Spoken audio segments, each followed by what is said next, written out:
Hello, all. Here we are, time and again. I just saw what happened in a lot of places, but what I'm going to talk about right now is what happened in Chicago yesterday. Yesterday, there was another Black Lives Matter protest, and once again, the protesters got their asses handed to them. The same way protesters have been getting their asses handed to them for months now.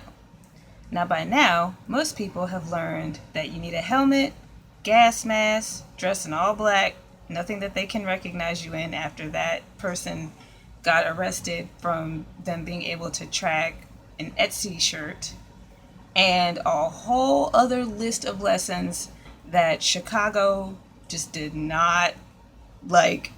The Chicago is just independent of everything else, and they went out there totally not prepared for anything that they were going to receive. Like, we just started doing this yesterday. And even though I feel like they're taking the cause very seriously, they're obviously not taking the approach very seriously.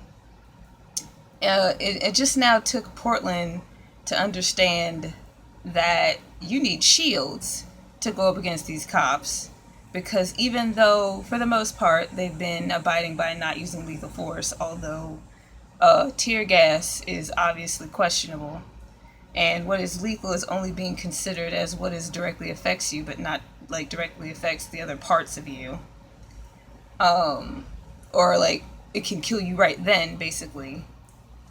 Um, there was, we know they're going to use tear gas.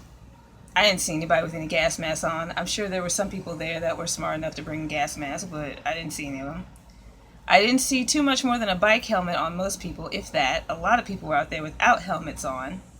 Like rubber bullets. Like, we just don't know, but that's the thing. People wearing their normal clothes, like me going out there in this, basically. And people with bikes, as though you don't know that you're going to have to run at some point. I am beyond disappointed by what I saw from the Chicago protesters. How many times y'all got to get your asses beat to learn how to not get your asses beat based on what we've seen from other protesters, not just here, but also in other countries? I know that Chicago is a huge place with a lot of people.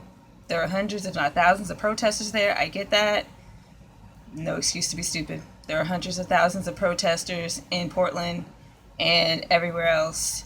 And really, there's no excuse for you if not to known and also applied better protection and better ways to have done what you did.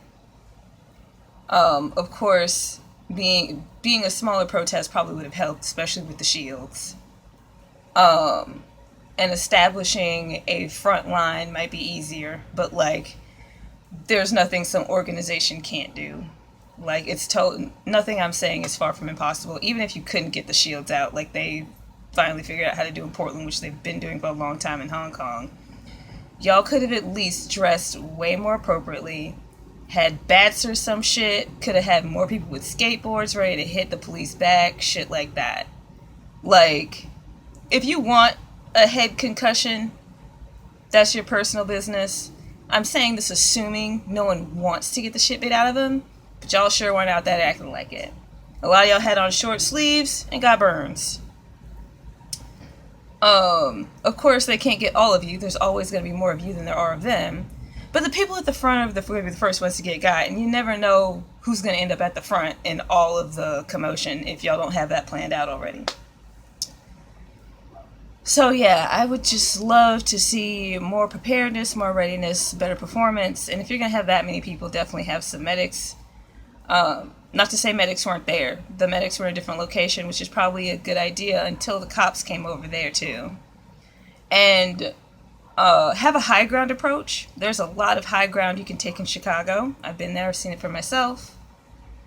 And stop negating everything that we've been through as protesters up to this point just to go out there and get your asses beat and get retrospectively arrested later because you had on a damn shirt that you bought from DeviantArt that they could track, like they've already done someone else from Etsy.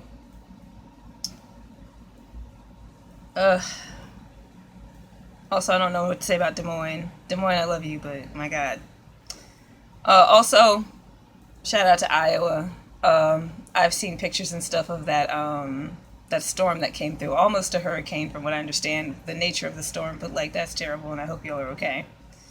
The fact that y'all can even still be out there after something like that has happened is miraculous and very strong. But like, don't let your balls be bigger than your brains. If you're gonna go out there prepared. And